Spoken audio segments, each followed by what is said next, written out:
Hello friends, hope you are doing well wherever you are right now. একটি বৃহৎ প্রশ্ন অর্থাৎ মানবীয় যত প্রশ্ন আছে তার মধ্যে সবচেয়ে বড় প্রশ্ন আছে যে গড কি আছেন না গড নেই। Does god exist or not? God সম্পর্কে আমি প্রায় 200-এর উপরে কিন্তু আলোচনা করেছি ভিডিওতে, এবং প্রায় প্রত্যেকটি ভিডিও কিন্তু ক্যাটেগরিক্যালি ডিনাই করেছে, স্পষ্টভাবে ডিনাই করেছে যে গড কিন্তু নেই। কিন্তু আজ এই প্রথম আমার এই আলোচনায় আমি কিন্তু স্বীকার করব ক্যান্ডিডলি, ফ্র্যাঙ্কলি, অকপটে যে গড অবশ্যই আছেন। তাহলে আমি এতদিন কেন গড লুকিয়ে রেখেছিলাম আলোচনায়? গড অবশ্যই আছেন, তবে সেই গড নয় যে গড প্রচলিত গড, অর্থাৎ ধর্মগ্রন্থের গড, অর্থাৎ traditional belief in God, organise religions, অর্থাৎ সংঘবদ্ধ ধর্মের গড, যে গড প্রতিহিংসা পরায়ণ, গড করুণাময়, দয়াবান, সহানুভূতিশীল, গড আবার সমস্ত কাজকর্মের হিসাব নিকেশ করেন।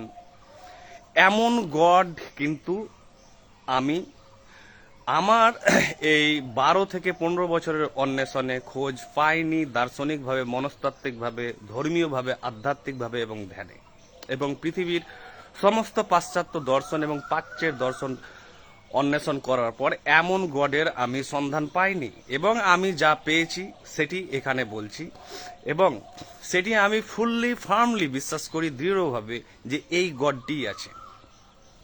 অর্থাৎ প্রথাগত ধর্মগ্রন্থের গড নয়, সে ধর্মগ্রন্থের গড হচ্ছে অতিরঞ্জিত God, over stated reality, exaggerated reality, romanticised. অর্থাৎ এই গডের সঙ্গে আমি যে গড বলছি সেই গডের সঙ্গে ধর্মগ্রন্থের কোনো সম্পর্ক নেই। গড আছে, আত্মা আছে, অর্থাৎ স্পিরিট, সোল, এবং আছে রিইনকারনেশন বা রিবার্থ, অর্থাৎ পুনর্জন্ম।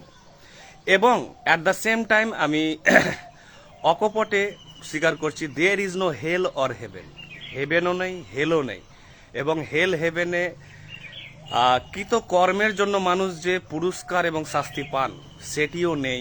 আমার দীর্ঘ অন্বেষণে, শুধু কি আমার না, কার আর আছে এমন অন্বেষণ? এমন আছে স্যার আইনস্টাইনের অন্বেষণ।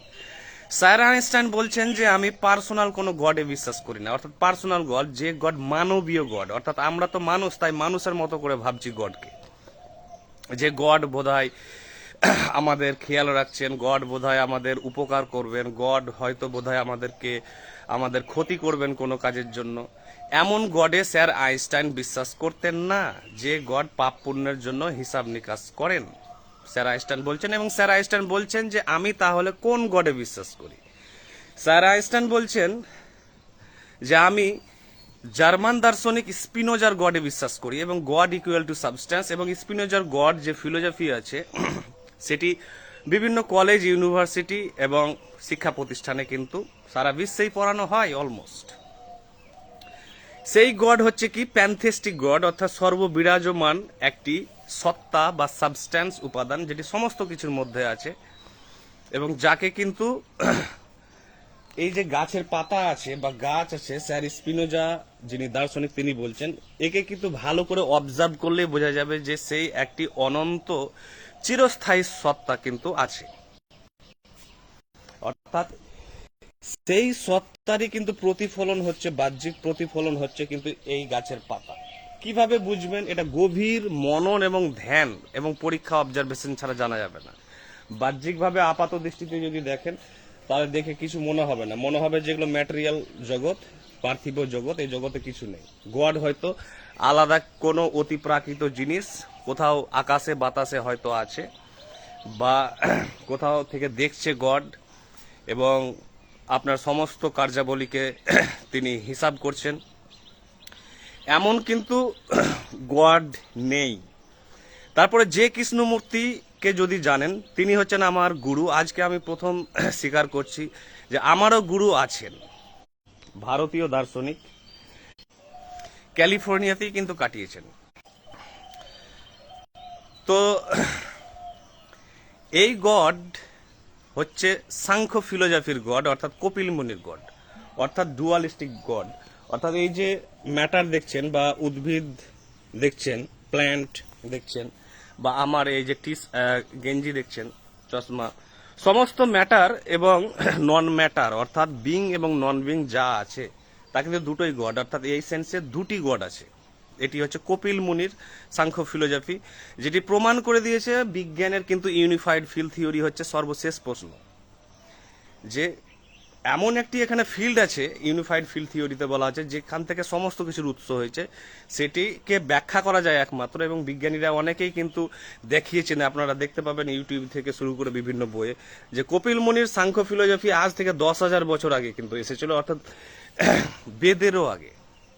একটি মহা ঋষি তিনি, দার্শনিক। তিনি তখনই জানতেন যে তার ধ্যানে, মননে, তার আধ্যাত্মিকতায়, যে Sankhya philosophy is the ultimate answer to the ultimate question of human beings, অর্থাৎ মানুষের শেষ প্রশ্নের, চূড়ান্ত উত্তর হচ্ছে সাংখ্য ফিলোজফি, অর্থাৎ পুরুষ এবং প্রকৃতি। অর্থাৎ এই যে প্রকৃতি দেখছেন, নেচার, এবং নেচারের অন্তরালে অব্যক্ত একটি সত্তা আছে, অর্থাৎ সেলফ বা শক্তি। এই দুটো মিলিয়ে কিন্তু এই মহাবিশ্বের সৃষ্টি, এবং আমাদের শরীরও তাই। অর্থাৎ আমাদের যে শরীরে বলি আত্মা বা সোল বা কনসাসনেস, এই চেতনা এবং আমার যে গ্রস বডি, এই দুটির কম্বিনেশনে কিন্তু কোএক্সিস্টেন্সের সহ অবস্থানে কিন্তু এই মহাবিশ্বের সৃষ্টি। এবং আমরা মানুষ থেকে, উদ্ভিদ থেকে, কীট পতঙ্গ, সমস্ত কিছু এইভাবেই ফাংশন করে। অর্থাৎ coexistence of two different selfs, যাকে বলছে পুরুষ এবং প্রকৃতি। এবং এই পুরুষ এবং প্রকৃতি হিন্দু ধর্মে কিন্তু দুর্দান্তভাবে কিন্তু আছে। সেটি মূর্ত আকারও আছে এবং বিমূর্ত আকারও আছে। মূর্ত আকারে হচ্ছে শিবলিঙ্গ, অর্থাৎ শিবলিঙ্গ কোনো লিঙ্গ নয়, কোনো পাথরের বস্তু বা দ্রব্যটব্য নয়, বা শিবের কোনো লিঙ্গ নয়, বা পার্বতীর কোনো কিন্তু বডি পার্ট নয়। সেটি হচ্ছে একটি বিশাল, একটি বৈজ্ঞানিক, দার্শনিক একটি ধারণা, সত্য, যাকে গল্পের আকারে পুরাণে বলা হয়েছে, শিব পুরাণে। তাই অনেকে শিবলিঙ্গ নিয়ে কিন্তু কনফিউজ হয়ে যায় যে জিনিসটি কি, এটি পাথর। সবাই ব্যঙ্গ করেন, কেউ উপহাস করেন, কেউ আবার লজ্জিত হন, কেউ আবার বলতে পারেন না, এরকম নানান বিভ্রান্তি থাকে। একটি কারণে, যেহেতু তারা কিন্তু সে বিষয়ে গভীর অন্বেষণ করেননি এবং গভীর ডিপে সায়েন্সে, ফিলোজফিতে প্রবেশ করেননি। শিবলিঙ্গ জিনিসটি হচ্ছে মেন উত্তর এই মহাবিশ্বের। সেটি হচ্ছে সাংখ্য ফিলোজফি, যে শিব আর কেউ নন, শিব হচ্ছেন পুরুষ। পুরুষ মানে কোনো মানুষ নয়, পুরুষ হচ্ছে একটি বিমূর্ত একটি সত্য, সেটি হচ্ছে নন বিং, অর্থাৎ এই মহাবিশ্বের একটি অব্যক্ত চূড়ান্ত সত্য। এবং প্রকৃতি অর্থাৎ পার্বতী, এই যে ম্যাটেরিয়াল ইউনিভার্স দেখছেন, এই জড় মহাবিশ্ব প্রকৃতি, এ হচ্ছে কিন্তু পার্বতী। পার্বতী এবং শিবের মাধ্যমে গল্পটা বলা হচ্ছে এই মহাবিশ্বের সৃষ্টি রহস্যের গল্প। কিন্তু মানুষ, যেহেতু সাধারণ মানুষ বেশি পড়াশোনা বা বেশি ধ্যান, বেশি গবেষণা, বেশি অন্বেষণ করেন না, তারা অল্পতেই যা বাহ্যিকভাবে দেখেন সেখানেই থেকে যান আটকে। তাই তারা কিন্তু শিবলিঙ্গ দেখে বুঝতে পারেন না, এবং শিব এবং পার্বতীর যে মূর্তি আছে, সেই মূর্তি দেখেও তারা কিছু বুঝতে পারেন না। হয়তো তারা ভাবেন যে আক্ষরিক হয়তো শিব বা মহাদেব কোথাও হয়তো বসে আছেন পার্বতীর সাথে, হয়তো বা কোনো আকাশের কোনো প্রান্তে বা কর্নারে, এবং তারা হয়তো এই মহাবিশ্বকে নিয়ন্ত্রণ করছে। এটা মোটেই নয়, এটা পৌরাণিক কাহিনী। পুরাণের সমস্ত গল্প হচ্ছে সহজ সরলভাবে মানুষকে বৈদিক, অর্থাৎ বেদ এবং উপনিষদের চরম এবং গভীর জটিল জ্ঞানগুলো বলার জন্যই কিন্তু পুরাণের আবির্ভাব। অর্থাৎ 18টি যে পুরাণ দেখছেন, এবং তার আবার 18টি উপপুরাণ আছে, এবং এত তার ভলিউমস যে একটি ঘর ভর্তি হয়ে যাবে। এই সমস্ত গল্প, কাহিনী, লিজেন্ডস, মিথ এবং স্টোরিজ বলা হয়েছে শুধু একটি কারণে, যে উপনিষদ এবং বেদ পড়ে কেউ বুঝতে পারবে না। অর্থাৎ কঠিন থেকে কঠিনতর কিন্তু অন্বেষণ লাগবে, এবং পড়াশোনা লাগবে, মনন লাগবে, দিনরাত পড়ে থাকতে হবে। না হলে তো ঋষি হওয়া যাবে না, না হলে তো আলোকিত হওয়া যাবে না, না হলে তো সত্যের সন্ধান পাওয়া যাবে না। যেমন আমি প্রায় দাবি করে থাকি যে 99% মানুষ সত্য জানেন না। কেন? যেহেতু তারা এই গভীরে প্রবেশ করেন না। কেউ সব বাহ্যিকভাবে আচার অনুষ্ঠান, রীতি, পুজো অর্চনা, নিয়ম শৃঙ্খলা, মিছিল, এগুলো নিয়েই সন্তুষ্ট তারা থাকেন। তারা গভীরে যান না উপনিষদের, তারা সাংখ্য ফিলোজফিতে কি আছে তারা জান না, তারা বেদের গভীরে কি আছে তারা জান না। তাই পুরাণ বেশি জনপ্রিয় হিন্দুদের কাছে, বিশেষ করে ভারতবর্ষে। পৌরাণিক কালচারই হিন্দু সমাজের কিন্তু সমস্ত সংস্কৃতি, বিশ্বাস, আচার, রীতি, অনুষ্ঠানকে প্রভাবিত এবং নিয়ন্ত্রণ করে। তাই এই শিব এবং পার্বতীকে বুঝতে হবে, অর্থাৎ শিবলিঙ্গকে বুঝতে হবে। শিবলিঙ্গই হচ্ছে শেষ উত্তর, এবং যেটি আমি কিন্তু আমার যে বইটি আছে জ্ঞানের অভিশাপ, সেখানে কিন্তু আমি উল্লেখ করেছি যে কিভাবে বুঝবো এই রিয়েলিটিকে। শুধু বিশ্বাস করলেই তো হলো না যে এটা হিন্দু ধর্ম বা সেই ধর্ম বা ওই ধর্ম বা এটা বলছে, মেনে নেওয়া যাবে না কোনো কিছু, আবার না মানাও যাবে না। অর্থাৎ যতক্ষণ না আমি গভীর সত্যের সন্ধান পাচ্ছি, শেষ প্রশ্নের উত্তর পাচ্ছি, আমার বৈজ্ঞানিকভাবে, দার্শনিকভাবে, মনস্তাত্ত্বিকভাবে, আধ্যাত্মিকভাবে, ধর্মীয়ভাবে সমস্ত আঙ্গিকে যতক্ষণ না আমি যাচাই করে নিচ্ছি এবং সম্পূর্ণ প্রমাণের উপর ভিত্তি করে আমি যতক্ষণ না সন্তুষ্ট হচ্ছি, ততক্ষণ পর্যন্ত কিন্তু আমি মানব না, পক্ষেও না বিপক্ষেও নাই। তাই মানুষ কিন্তু সারা জীবন বিভ্রান্তিতেই কাটিয়ে দেন গড নিয়ে, এই মহাবিশ্বের উৎস নিয়ে, রহস্য নিয়ে, যে এটা আছে না নেই, আছে না নেই, আছে না নেই। তাদের মনে দোদুল্যমান কেন, অর্থাৎ দ্বিমত কেন বা বিভিন্ন বিভ্রান্তি কেন? কারণ যেহেতু তারা গভীরে যান না। তাই এই শিব বা পার্বতী কোনো দেবদেবী নয় বা কোনো স্ট্যাচু, মূর্তি নয়।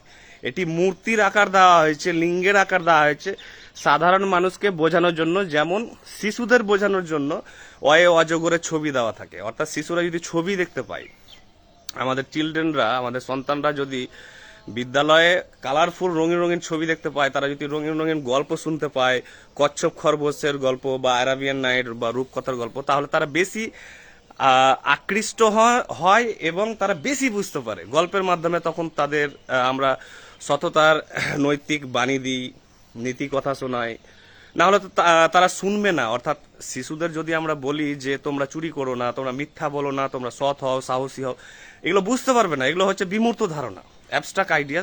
শিশুরা নিতে পারবে না, কারণ তাদের মেমোরি এবং তাদের ইন্টেলিজেন্স খুব কিন্তু সাধারণ এবং খুব ইম্যাচিউর লেভেলে আছে। তাই তারা প্রসেস করতে পারবে না ইন্টেলেকচুয়ালি। তাই তাদের আমরা ছবি দেখাই, গল্প শোনাই। ঠাকুমা, দাদুরা, বাড়ির বাবা মা, অভিভাবকরা কিন্তু শিশুদের বেশি বেশি করে গল্প শোনায়, কারণ গল্পের মাধ্যমে তাদের উপলব্ধি কিন্তু বেশি হয়। তাই সেম জিনিস হচ্ছে, সেম সাধারণ হিন্দুরা যেহেতু উপনিষদ এবং বেদ বুঝতে পারবে না, তাই হচ্ছে পুরাণে রঙিন রঙিন গল্পের অবতারণ। যেই গল্পের মাধ্যমে গল্পে আটকে যেও না যে এত এত দেবদেবী আছে আকাশে বাতাসে, অমুক দেবী, অমুক দেবতা, এই দেবতা, এই ঝগড়ায়, এগুলো গল্প। কিন্তু গল্প মানে মিথ্যা গল্প না। এই গল্প হচ্ছে একটি কারণে দেওয়া যে তুমি ডিপার সত্যে যাও। অর্থাৎ এই লোকগুলো দেখে থেকে যেও না আটকে, পুজো অর্চনা এগুলো আটকে থেকে যেও না। এগুলো গভীর জিনিস, এগুলো বুঝতে গেলে তোমাকে কিন্তু এর যে শেষ বার্তা, মেসেজ কি দিচ্ছে তাকে ধরতে হবে। সেটা হচ্ছে একটি রূপক, প্রতীক বা চিহ্ন, সাইন, যার মাধ্যমে তোমাকে কিন্তু সেই চরম সত্যকে বুঝতে হবে। তাই গড অবশ্যই আছে, কিন্তু সেই ধর্মগ্রন্থের গড নয়, যে গড অনেক সময় প্রতিহিংসা পরায়ণ। গড বলছেন এটা ভূমিকম্প করাচ্ছে বা এটা মানুষের প্রতি বদলা নিচ্ছে। মানুষ নিয়ে গড চিন্তিত নয়, মানুষ নিয়ে গডের ভাববার সময় নেই। এই গডের ধারণা হচ্ছে আমি শুধু অল্প আলোচনা করতে পারি, কারণ এই আলোচনা হচ্ছে 1 মাসের আলোচনা, হয়তো 600 পেজের একটি বই লিখতে হবে, না হলে অত আলোচনা করা সম্ভব নয় একটি 15 মিনিট বা আধ ঘন্টার ভিডিওতে। তাই আমি শুধু আইডিয়াসগুলো দিচ্ছি, সোর্সেসগুলো দিচ্ছি এবং সংক্ষিপ্ত আলোচনা, যাতে আপনারা সেই গভীরে প্রবেশ করতে পারেন। তো গভীরে প্রবেশ করতে গেলে সাংখ্য ফিলোসফি পড়তে হবে, যে কি করে পুরুষ প্রকৃতির এই জগৎ খেলা এবং সমস্ত সৃষ্টি যা কিছু দেখছেন, এই সমস্ত কিছু, সব কিছুকে আপনি দেখতে পাবেন যে সব কিছুর উৎস হচ্ছে পুরুষ এবং প্রকৃতি। অর্থাৎ দুটি গড আছে এখানে, ফাইনাইট গড, একটা ইনফাইনাইট গড। ইভেন নাস্তিক বার্ট্রান্ড রাসেল, যিনি আইনস্টাইনের প্রিয় বন্ধু ছিলেন, তিনি নাস্তিক ছিলেন, তিনি ক্রিশ্চিয়ানিটিতে বিশ্বাস করতেন না। তাই তিনি লিখেছিলেন একটি বিখ্যাত বই, why I do not believe in, why I am not a Christian, আমি কেন ক্রিশ্চিয়ান নই। তার মতো একজন নাস্তিকও কিন্তু ধর্মগ্রন্থ লিখেছিলেন, অর্থাৎ ধর্ম কেমন হওয়া উচিত। রিলিজিয়ান বইটির নাম সম্ভবত পার্সোনাল রিলিজিয়ান কি রিলিজিয়ান বলে একটি টাইটেল আছে। তার বইটি পড়বেন যে কেমন। সেম বইটি হচ্ছে উপনিষদ, তিনি যা লিখেছেন এবং তিনি থাকতে এমনই বইটি লিখেছেন যে উপনিষদের সাথে মিল 99%। এবং স্পিনোজার যেটি কথা বললাম যে গড ইকুয়াল টু সাবস্ট্যান্স, এবং স্যার আইনস্টাইনের কথা। তো রবীন্দ্রনাথ ঠাকুর ওনার সঙ্গে দেখা করতে গেছিলেন, যে আপনি যে আজকে আধুনিক যুগে যে বইটি লিখলেন, রিলিজিয়ান কেমন হওয়া উচিত, সেই বইটি কিন্তু আমাদের আজ থেকে 5000 বছর আগে কিন্তু এসেছে। তার নাম হচ্ছে উপনিষদ, বেদান্ত ফিলোসফি। তো এটা জানতে গেলে কিন্তু উপনিষদ, সাংখ্য ফিলোজফি, তাও তে চিং, যে কৃষ্ণমূর্তি, এদের কিন্তু জানতে হবে। আর টুকটাক ফিলোজফি, প্রাচীন পারমিনিডিসের দর্শন, প্লেটোর দর্শন, প্লেটোর মূলত দ্য রিপাবলিক, ইমানুয়েল কান্ট, নাউমেননের ব্যাপারটা আর ফেনোমেননের ব্যাপারটা জানতে হবে। অর্থাৎ এই বাহ্যিক সত্য হচ্ছে ফেনোমেনন, এটাকে বলা হচ্ছে ফাইনাইট জগৎ। স্যার বার্টন রাসেল বলছেন, কপিল মুনিও তাই বলছে, এটি হচ্ছে ফাইনাইট জগৎ, মানে এটি হচ্ছে নেচার, পার্বতী, সেই লিঙ্গ। কিন্তু এটিও অমর, এরও কোনো ধ্বংস এবং বিনাশ নেই, সৃষ্টি নেই। যা হচ্ছে তা হচ্ছে বাহ্যিক ট্রান্সফরমেশন, স্টেটের অবস্থার পরিবর্তন। আমরা সায়েন্সে জানি যে ম্যাটার শুধু চেঞ্জ হয় বাহ্যিকভাবে, কিন্তু এর সত্তা একই থাকে। আর নাউমেনন যেটি হচ্ছে, যাকে দেখা যায় না চোখে কিন্তু তাকে পাওয়া যায় ধ্যানে, মননে এবং যুক্তিতে, প্রমাণে, সেটি হচ্ছে কিন্তু শিব, অর্থাৎ শিবলিঙ্গের যে ছবিটা ফ্যালাসটা দেখছেন সেটি। তো এই গড অবশ্যই আছে, কিন্তু এই গডকে ধ্যান ছাড়া কোনোভাবে কাজে লাগানো যাবে না।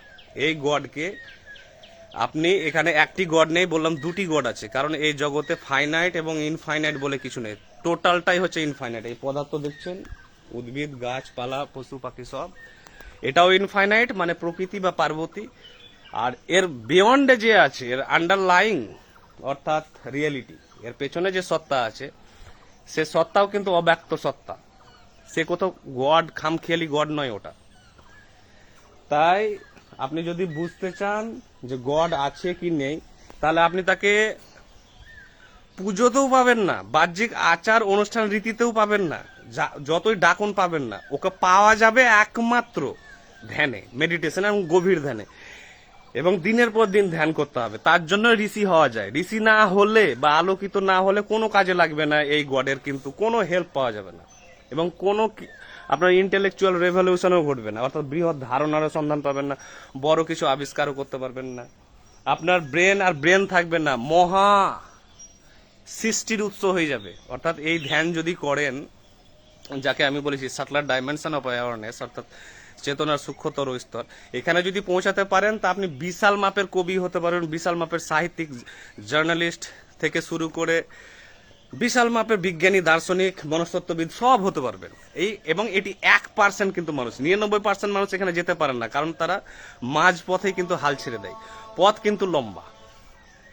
আমি যেমন 10-12 বছর আমি এই পথেই ছিলাম, যেহেতু হয় গড চাই, যে এই মহাবিশ্ব আমি জানতে চাই, না হলে আমি মৃত্যু চাই, না হলে মরে যাবো ধ্যান করতে করতে, না হলে রাস্তা ছাড়ছি না, আমি শেষ কি আছে আমি দেখবো।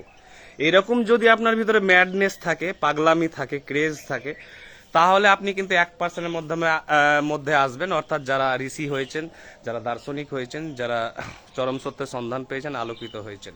না হলে 99%-এর মধ্যে থেকে যাবেন। আর এই 99% মানুষ কিন্তু জাতি, ধর্ম, বর্ণ থেকে শুরু করে সব কিছুতেই আটকে আছে। গোঁড়ামি, মৌলবাদ, ধর্মীয় অসহিষ্ণুতা এবং বৃহৎ সত্যের সন্ধান তারা পায়নি, এবং সমাজে ভুগছে বিভিন্ন কারণে, এবং অভাব, অভিযোগ, রাগ, ঘৃণা, ঈর্ষা থেকে শুরু করে এই 99%। তাই 1% যদি হতে চান তাহলে ঋষি হতে হবে কিন্তু। এবং স্বামী বিবেকানন্দও কিন্তু বলে গিয়েছেন তার 9টি খণ্ডের একটি খণ্ডে, যে সবাই ঋষি হতে পারবে, কেউ স্পেশাল নয়, যে গড কাউকে চুজ করেছে, তাকে পাঠিয়েছে বা তাকে অবতার করেছে, এটা নয়। সবাই ঋষি হতে পারবেন, সেম জিনিস হতে পারবেন, সেম কপিল মুনি সবাই হতে পারবেন। তাই এখানে স্পেশাল কিছু নয়, আপনার সামনে সুযোগ আছে, সময় আছে, সমস্ত কিছু ফেসিলিটি আছে, কাজে লাগান এবং এই জগৎকে জানুন। যে মুহূর্তে আপনি জানতে শুরু করবেন, সেই মুহূর্তে আপনি হেল্প পেতে লাগবেন। অর্থাৎ এবার সেই উৎস সত্তা কিন্তু আপনাকে সাহায্য করবে, কারণ আপনি সত্তার কাছে ধ্যানের মাধ্যমে পৌঁছে গিয়েছেন, তার সাথে কিন্তু কানেকশন হয়ে যাবে।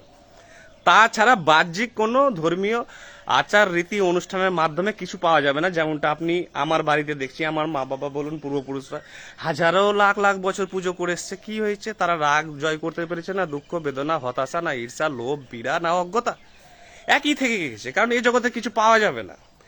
তাই উপনিষদ বলছে যে পুজো হচ্ছে নিম্ন স্তর, দ্বিতীয় স্তর হচ্ছে প্রার্থনার, সর্বোচ্চ স্তর হচ্ছে মেডিটেশন। এবং সেম কথা স্বামী বিবেকানন্দ বলেছে। তাই আজকে আমি আমার ধর্মীয় বিশ্বাস আমি শেয়ার করলাম, আমার 12 বছরের অন্বেষণ, এবং আমি জানি যে আমি পেয়ে গেছি সত্য, এবং আমি নর্মাল জীবন কাটাই। আমি যদি মনে করি যে আমি বিভিন্ন সাধু সন্ন্যাসীদের মতো বা বিভিন্ন ফকিরদের মতো ড্রেস পরে মাথায় তিলক লাগিয়ে আমি যদি ডাক দিই, তাহলে অবশ্যই আমি সেই জীবন কাটাতে পারবো ধর্মীয়, এবং আমার হাজারো লাখো কোটি কোটি কিন্তু ভক্ত চলে আসবে, কারণ আমার সব ধরনের কিন্তু নলেজের আমার কিন্তু জোগাড় আছে। দর্শন, ধর্ম সবই আমি লোককে কিন্তু যখন তখন আমি গাইড করতে পারবো, মিসগাইড করতে পারবো, মিসলিড করতে পারবো। কিন্তু আমি যেহেতু সাধারণ জীবন কাটাতে চাই, যে আমি সমস্ত সত্যের অন্বেষণ পাওয়ার পরও আমিও সাধারণ জীবন কাটাতে চাই, সিম্পল লাইফ, নো প্রিটেনশন, কোনো ভান নেই।